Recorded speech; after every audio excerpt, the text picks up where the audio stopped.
नमस्कार, दिन भर की बड़ी खबरों में आपका स्वागत है। मैं हूं आराधना। आज इस बुलेटिन में बात होगी महाराष्ट्र में बीजेपी और शिंदे गुट में बढ़ते टकराव की, सुप्रीम कोर्ट के निर्देशों का पालन न करने पर घिरे चुनाव आयोग की, देखेंगे योगी सरकार को शंकराचार्य ने दी क्या चेतावनी, आरजेडी की राष्ट्रीय कार्यकारिणी की बैठक में क्या हुआ फैसला। मेरी जो राय है वो चरण में जाने की, गिरने की नहीं, बल्कि लड़के मरना पसंद है। जानेंगे जन संवाद के लिए राहुल गांधी ने उठाया क्या कदम, और बुलेटिन के आखिर में देखेंगे मोदी सरकार को सीएम स्टालिन ने क्या दी चुनौती। लेकिन दिन भर की तमाम बड़ी खबरों से पहले एक नजर आज की सुर्खियों पर। पद्म अवार्ड्स 2026 का हुआ ऐलान। एमपी के भगवान दास रैकवार, राजस्थान के गफरुद्दीन मेवाती समेत 45 को मिलेगा सम्मान। राष्ट्रपति मुर्मू करेंगी सम्मानित। उत्तर प्रदेश में कांग्रेस ने निकाली संविधान बचाओ पदयात्रा। प्रदेश अध्यक्ष अजय राय हुए शामिल। बीजेपी पर बोला हमला, मतदाताओं का नाम काटने के लगाए आरोप। स्टील घोटाले में फंसी Apco Infratech private limited company, BJP से कनेक्शन आया सामने। चुनावी बॉन्ड के जरिए दिया था 30 करोड़ रुपए का चंदा। प्रलोभन और पूर्वाग्रह से दूर रहें, अपने विवेक के आधार पर ले फैसला। नेशनल वोटर्स डे पर राष्ट्रपति द्रौपदी मुर्मू ने दी सलाह।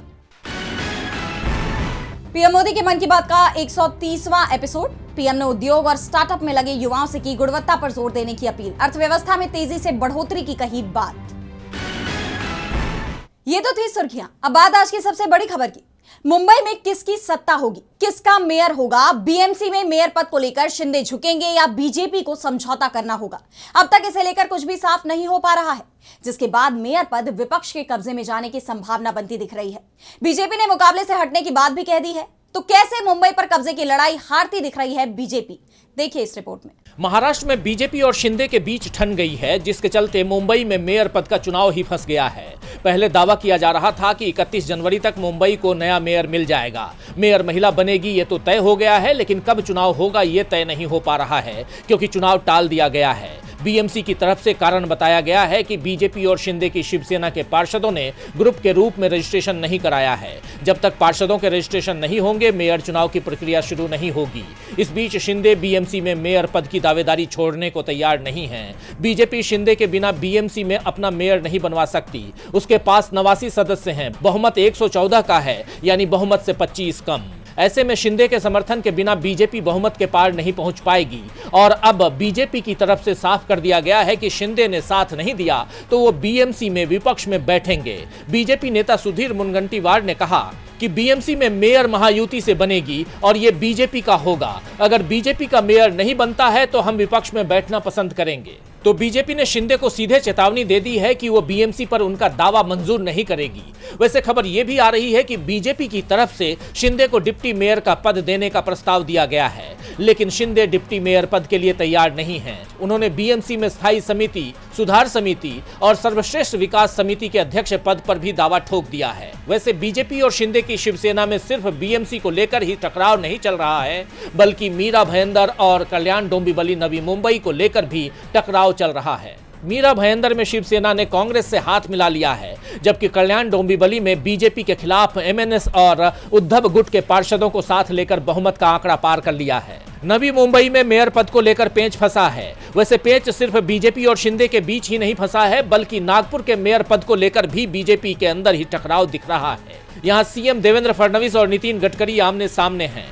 दोनों अपनी अपनी पसंद के पार्षद को मेयर बनवाना चाहते हैं, क्योंकि नागपुर दोनों का ही क्षेत्र है। गडकरी यहां से सांसद हैं तो देवेंद्र फडणवीस नागपुर से ही विधायक हैं। एक तरफ महायुति में मेयर पद को लेकर घमासान दिख रहा है, तो वहीं दूसरी तरफ विपक्षी गठबंधन मजबूत होता दिख रहा है। बीजेपी की नजर भिवंडी नगर निगम पर थी, लेकिन विपक्ष ने यहां सेकुलर फ्रंट बनाकर बाजी मार ली है। भिवंडी नगर निगम में 90 सीटें हैं, बहुमत का आंकड़ा 46 का है और सेकुलर फ्रंट ने यह हासिल कर लिया है। इस फ्रंट में कांग्रेस के 30, एनसीपी शरद पवार के 12 और समाजवादी पार्टी के 6 पार्षद शामिल हैं, यानी 48 सदस्यों के समर्थन के साथ भिवंडी पर कब्जा कर लिया है। और अगर महायुति में बात नहीं बनती है तो विपक्षी गठबंधन मुंबई पर भी कब्जा कर सकता है। निकाय चुनाव के बाद से ही महाराष्ट्र की सियासत में उतार चढ़ाव जारी है, तो पश्चिम बंगाल में एसआईआर का मुद्दा गरमाया हुआ है। चुनाव आयोग सुप्रीम कोर्ट की बात नहीं मान रहा है। गड़बड़ियों वाली वोटर लिस्ट सार्वजनिक करने की अंतिम तारीख बीत जाने पर भी आयोग ने लिस्ट जारी नहीं की, जिस पर टीएमसी ने चुनाव आयोग को घेर लिया। इस बीच ममता सरकार में मंत्री को चुनाव आयोग से नोटिस जारी हो गया, जिस पर बवाल मच गया है। देखिए ये रिपोर्ट। पश्चिम बंगाल में वोटर लिस्ट के प्रकाशन को लेकर सियासत गर्मा गई है। सुप्रीम कोर्ट के आदेश के मुताबिक चुनाव आयोग को शनिवार यानी 24 जनवरी तक उन नामों की लिस्ट सार्वजनिक करनी थी जिनमें तार्किक गड़बड़ी पाई गई है, लेकिन तय समय सीमा बीत जाने के बाद भी आयोग ने लिस्ट जारी नहीं की। इसको लेकर अब टीएमसी का गुस्सा फूट पड़ा है। पार्टी प्रमुख और बंगाल की सीएम ममता बनर्जी ने इसे लेकर एक्स पर लिखा कि चुनाव आयोग जो सिर्फ अपने आकाओं के इशारों पर काम कर रहा है, आज लोगों के वोट देने का अधिकार छीनने में व्यस्त है और उनमें इतनी हिम्मत है कि वो मतदाता दिवस मना रही हैं। आज उनके इस व्यवहार से मैं बहुत दुखी और परेशान हूँ। सुप्रीम कोर्ट के फैसले को मानने और लोकतांत्रिक अधिकारों की रक्षा करने के बजाय चुनाव आयोग लॉजिकल गड़बड़ी के नाम पर नए नए बहाने ढूंढ रहा है। इनका मकसद लोगों को परेशान करना और उनके चुनावी अधिकार छीनना है। अपने आका की तरफ से वो विपक्ष को कुचलने और भारतीय लोकतंत्र की नींव को नष्ट करने में लगे हैं और फिर भी उनमें मतदाता दिवस मनाने की जरूरत है। आपने इसे नागरिकों के लिए, खासकर अल्पसंख्यकों, अनुसूचित जातियों और जनजातियों के लिए एक एनआरसी ट्रायल बना दिया है। ममता ने आगे लिखा कि ये पक्षपाती रवैया, एक तरफा गैर कानूनी काम और लोगों को परेशानी में डालना हमारे लोकतंत्र को खत्म कर रहा है। एक तरफ लिस्ट का इंतजार है तो दूसरी तरफ आयोग लोगों को सुनवाई का नोटिस भेज रहा है। इसी कड़ी में बंगाल की मंत्री शशि पांजा को हियरिंग के लिए नोटिस भेजा गया है। उन्हें पेश होने को कहा गया है। हैरानी की बात यह है कि उनका नाम 2002 की लिस्ट में भी शामिल था। जैसा आप जानते हैं कि इससे पहले नोबेल विजेता अमर्त्य सेन, क्रिकेटर मोहम्मद शमी और सांसद देव जैसे दिग्गजों को भी नोटिस भेजा जा चुका है। टीएमसी का आरोप है कि आयोग जानबूझकर लोगों को परेशान कर रहा है और अपनी जिम्मेदारी ठीक से नहीं निभा रहा है। चुनाव आयोग सुप्रीम कोर्ट के भी आदेश का पालन नहीं कर रहा, जिस पर सवाल उठ रहे हैं। तो उत्तर प्रदेश में योगी सरकार भी सवालों से घिर गई है। शंकराचार्य अविमुक्तेश्वरानंद और प्रशासन के बीच पिछले 7 दिनों से तनाव बना हुआ है और ये तब और बढ़ गया जब देर रात शंकराचार्य के शिविर में कुछ लोगों ने घुसकर बुलडोजर बाबा के नारे लगाए, जिस पर शंकराचार्य भड़क गए और कड़े स्वर में चेतावनी दी है। तो क्या है पूरा मामला, देखिए इस रिपोर्ट में। प्रयागराज के माघ मेला में शंकराचार्य अविमुक्तेश्वरानंद और प्रशासन के बीच तनाव और गहरा गया है। पिछले 7 दिनों से जारी गतिरोध के बीच बीती रात शंकराचार्य के शिविर में हुए हंगामे ने मामले को और गर्मा दिया। 24 जनवरी की रात कट्टर सनातनी सेना से जुड़े करीब 10 से 15 युवक हाथों में भगवा झंडा लेकर शंकराचार्य के शिविर में घुसने की कोशिश करने लगे। प्रदर्शनकारी आई लव बुलडोजर बाबा और योगी जिंदाबाद के नारे लगा रहे थे। इस दौरान शंकराचार्य के शिष्यों के साथ उनकी धक्का मुक्की भी हुई। हंगामे को देखते हुए सुरक्षा के लिहाज से शिविर को चारों तरफ से ढक दिया गया और रास्ते ब्लॉक कर दिए गए।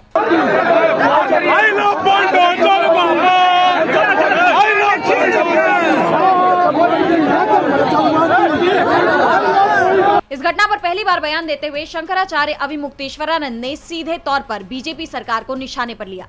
उन्होंने कहा कि हम गौ रक्षा की बात कर रहे हैं, इसलिए हम इनकी आंख की किरकिरी बने हुए हैं।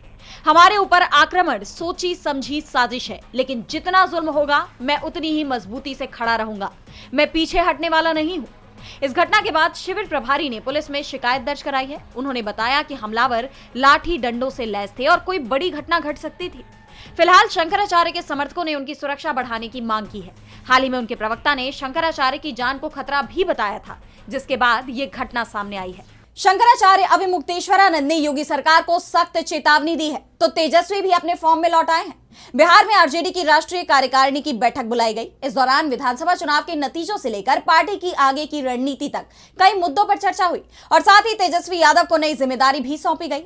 तो क्या कुछ हुआ खास इस बैठक में, देखिए इस रिपोर्ट में। बिहार विधानसभा चुनाव में हार के बाद राष्ट्रीय जनता दल ने बड़ा फैसला लिया है। बिहार विधानसभा में नेता विपक्ष तेजस्वी यादव को बड़ी जिम्मेदारी सौंपी गई है। दरअसल 25 जनवरी को पटना के होटल मौर्या में आरजेडी की राष्ट्रीय कार्यकारिणी की बैठक हुई, जिसमें तेजस्वी यादव को आरजेडी का राष्ट्रीय कार्यकारी अध्यक्ष बनाया गया। बैठक में आरजेडी सुप्रीमो लालू यादव, राबड़ी देवी, मीसा भारती, संजय यादव समेत पार्टी के कई दिग्गज नेता मौजूद रहे।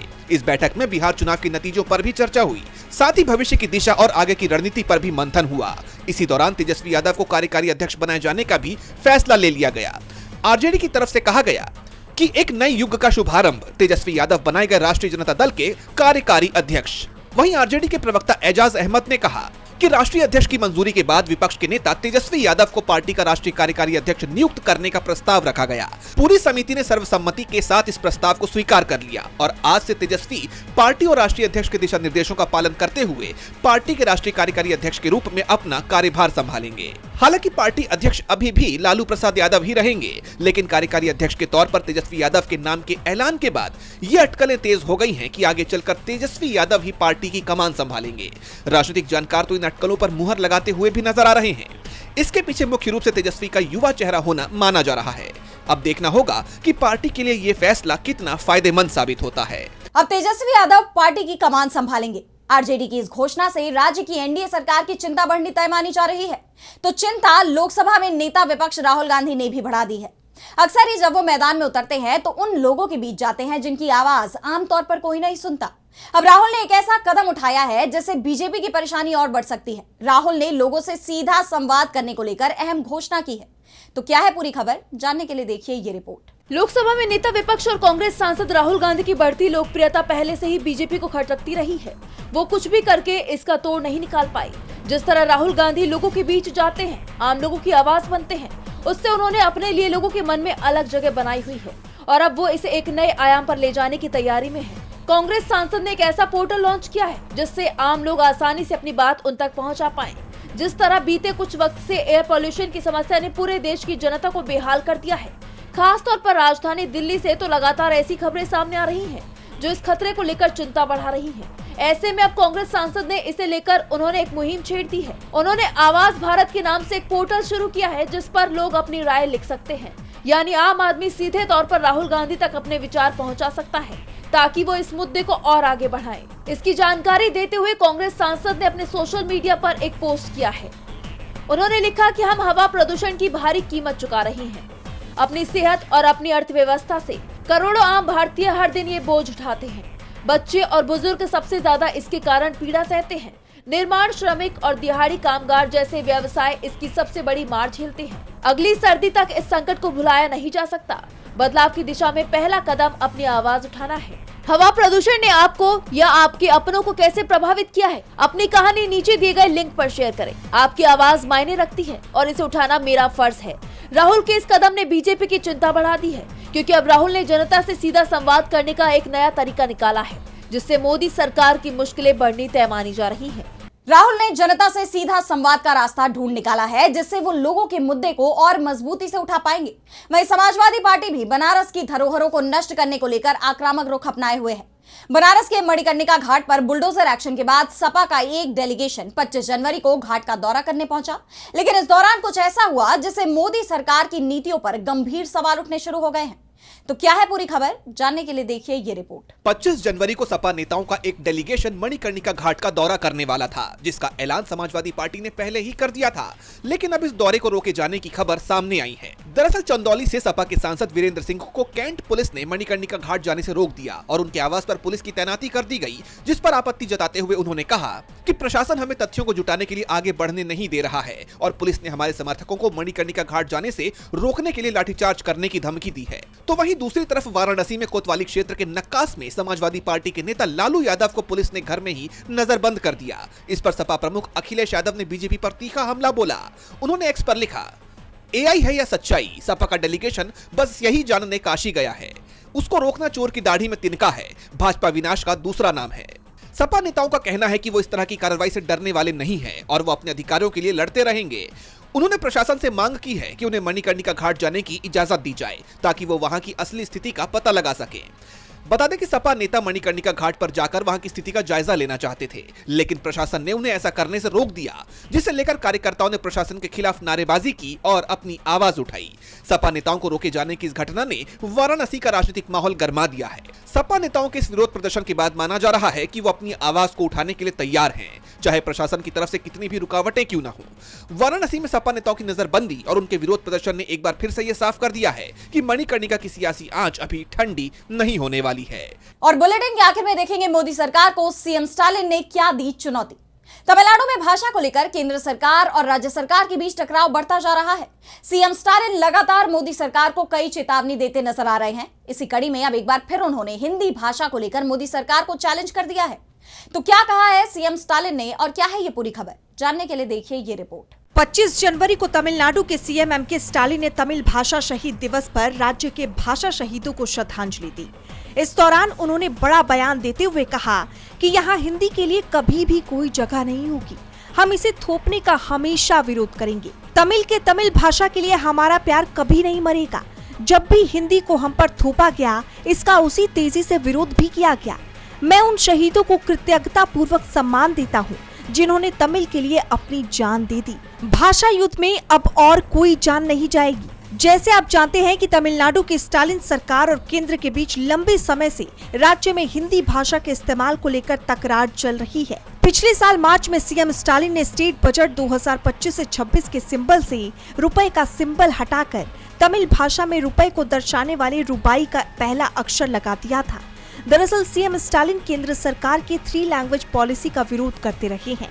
उन्होंने कई बार बीजेपी पर राज्य के लोगों पर हिंदी थोपने का आरोप लगाया है। उन्होंने कहा था कि राज्य की 2 भाषा नीति तमिल और अंग्रेजी से शिक्षा, कौशल विकास और रोजगार को फायदा हुआ है। इसके अलावा आपको ये भी याद होगा कि तमिलनाडु के डिप्टी सीएम उदयनिधि स्टालिन ने 21 दिसंबर को नागौर के एक कार्यक्रम में केंद्र सरकार पर हिंदी थोपने का आरोप लगाते हुए कहा था, तमिलनाडु में पॉलिसी लागू नहीं की, इसलिए शिक्षा निधि के 2000 करोड़ रुपए रोके जा रहे हैं। आप चाहे 10,000 करोड़ रुपए फ्री में दे दें, लेकिन तमिलनाडु पर हिंदी थोपने की इजाजत नहीं मिलेगी। तो आज इस बुलेटिन में इतना ही। आप देखते रहिए डीवी लाइव। नमस्कार।